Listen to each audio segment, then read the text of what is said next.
So who are these? When people see these ships, who are they primarily? These beings that are hanging around us that we sometimes see, or people see sometimes. Would you know that information? Are you there, Komi? Are you on mute? Yeah. Oh, probably. yeah. Sorry. Yeah, I put myself on mute. Yeah, most of those flying saucers that we see nowadays, or even thousands of years ago, when our ancestors used to think about them as gods, beings that are coming from a different planet system, very close to us, or even as far as the astral plane, because when you advance spiritually at a certain level, you can create, equipment that is going to allow you to travel through dimension.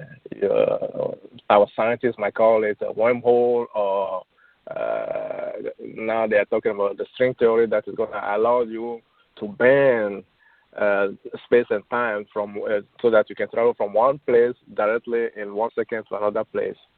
But that is the technology.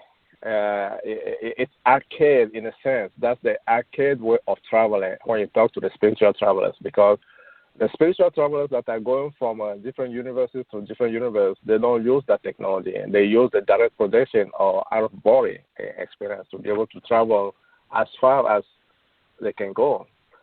So the masses of any civilization are not ready yet to be able to do those kind of traveling. When they project themselves directly, automatically to a different location, they will use creation of equipment, just like an airplane or a fast plane or flying saucer, because they want to go physically in that location. But when you are spiritually advanced enough, you can actually transport yourself directly, your whole body directly through the ether into a location that you want to go. Just like our ancestors in Africa used to go. You'll hear stories that, in Africa in the old days, our ancestors used to disappear from one place here and then will reappear in another village. That's the technology that the spiritual travelers are mostly using. But the travelers, from one planet to another planet that is trying to colonize, in a sense, or share technology with different government of different era, they will use flying saucer. They will use different form of transportation that is actually physical to do that. So that's what is allowing our government to share technology with the alien beings, if you want to call them like that, to be able to understand what's going on. The alien beings that are coming from either Mars or Orion, those are the technology that they're using, because for them to be able to appear in such a way that we can see them so we can share information, they have to use those vehicles that are going to allow them to transport themselves throughout, those galaxies until they can reach our ends here on planet Earth. So they are mostly people from Mars, people from Orion, the galaxies around us in our solar system that are coming here, as far as the astral plane. But we have to also understand the spiritual masters that are actually protecting life on this planet will never allow anything drastic that is going to destroy this civilization, because a planet Earth still have a long way to go before this classroom stop. So things are going to continue going. It's going to get worse. This is nothing yet. It's going to get even worse before, planet Earth will be out of the system and will go to another classroom. It's not going to be in our lifetime that thing of that magnitude is going to happen where the whole planet will be out of orbit and things like that. No. We still have a long way. But little by little, the changes are going to be coming. There's going to be such a change that, even some of our kids along the way are going to help us, start to try to heal this planet, because we still have a long way to go. So we're going to start healing this planet. We're going to still start healing each other by sharing information, by sharing knowledge that have been left behind by ancestors and our uncles and, people that have been on this planet long before us. very close to us, the Native of America. They have known about all this long time ago, but we didn't want to listen to them. Why? Because the idea that we have before coming to this side of the planet was that we want to get more productivity for what was going on out there in Europe. So the knowledge that the Native of America have here that will have helped us to heal this planet and continue in a spiritual sense, we have banished it. It's just now that, we are getting back into the fact that, that was a mistake. We need to correct it. And it's going to be corrected. Did you mention the chiefs will be helping to heal the planet? The kid, the new generation that's being born, yeah. The chiefs or the youth?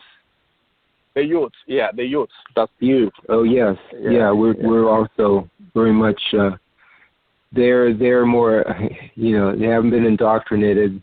They're just coming from the other levels, so they see more what's going on. Yeah. Are you familiar with Credo Mutwa from South Africa and the work he's done? No.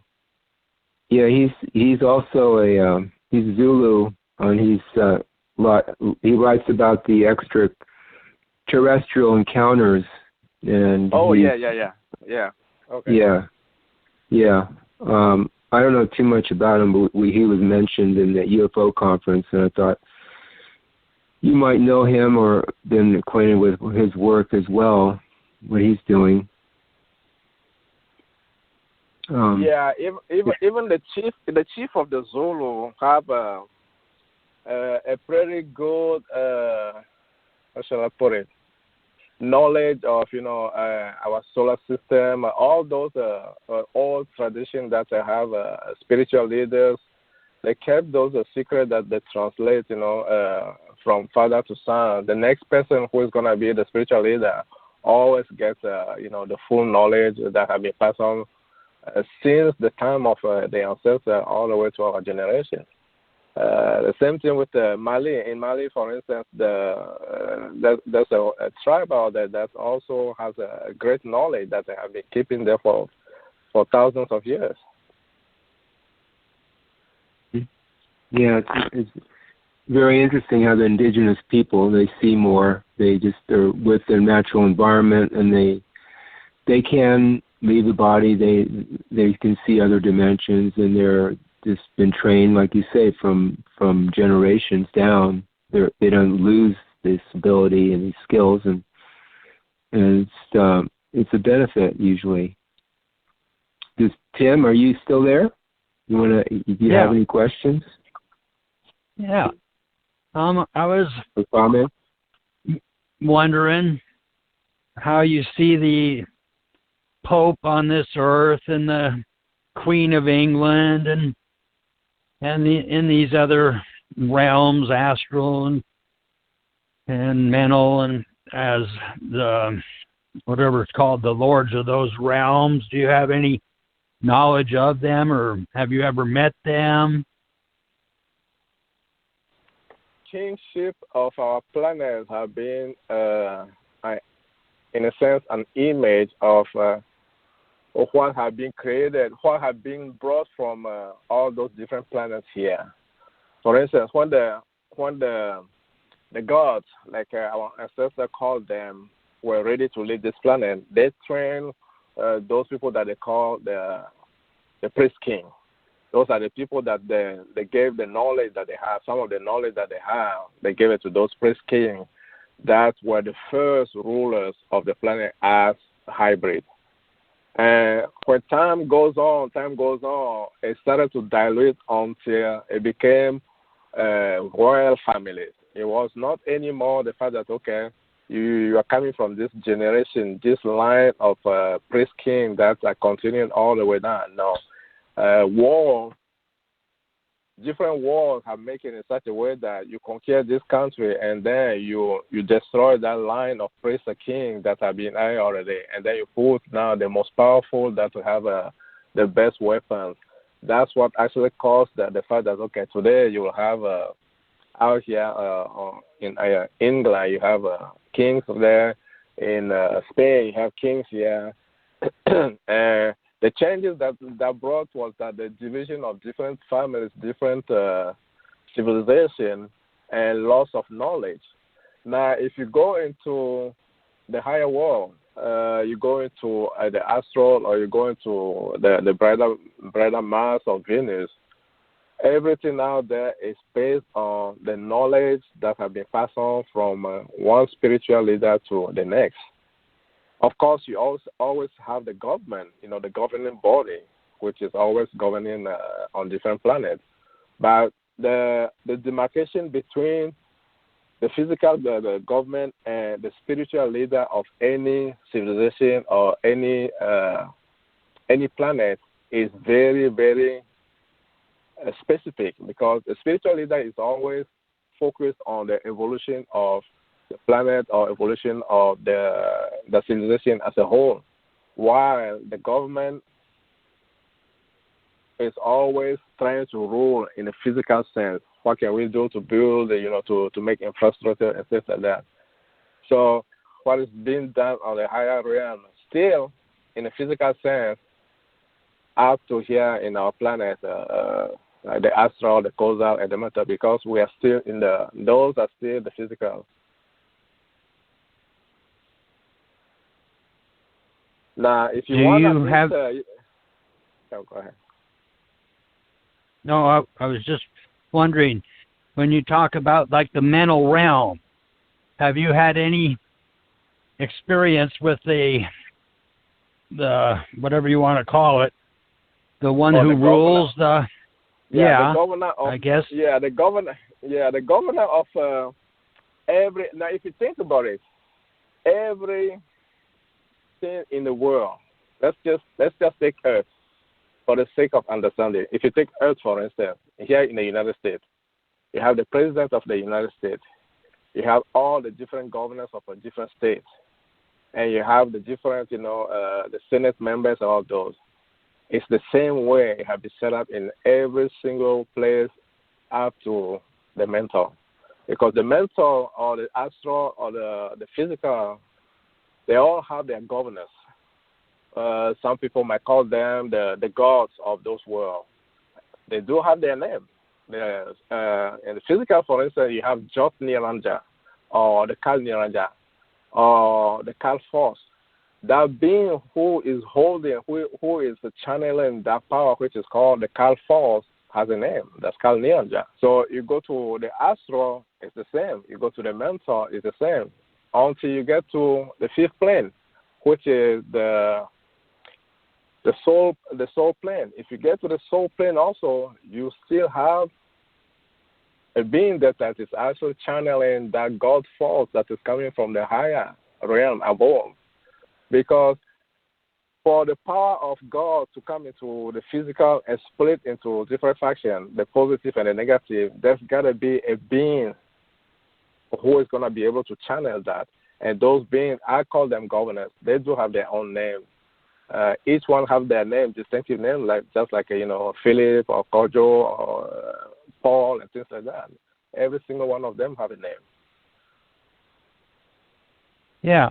How about all this stuff's in the psych realms, all these planes and things, and then what I'm understanding or being aware of is the deep border, and then into the real universes of pure light and sound. Have you ever experienced that? Yeah, that was one experience that I had when I met for the first time Wezu. And it was to show me that what I know as a world in a physical sense, that's not really, it's an illusion. So it took me to the top of the mental plane, and then slowly we transition into the higher world, where you will, the only way I can express is like it came to a point when I couldn't feel anything. There was no physical feeling. It was like I dropped all my bodies. It's like I dropped all the equipment that I have to listen, to move was dropped. And I was just hanging out there in limbo, like in a non-existence. The sound was there was no word for the sound, but there was a sound because I can hear a sound rushing through me, and I was like I was inside a light bubble, a huge white light bubble. Even the color white was not raised because it was the only way for me to be able to understand it. So that whiteness of color was presented to me. If not, it was just being in there and you know everything. It's just you know that you are it. There's no name for it. And then when you come down, you start to come down again. You start to feel that, okay, I'm in a different location.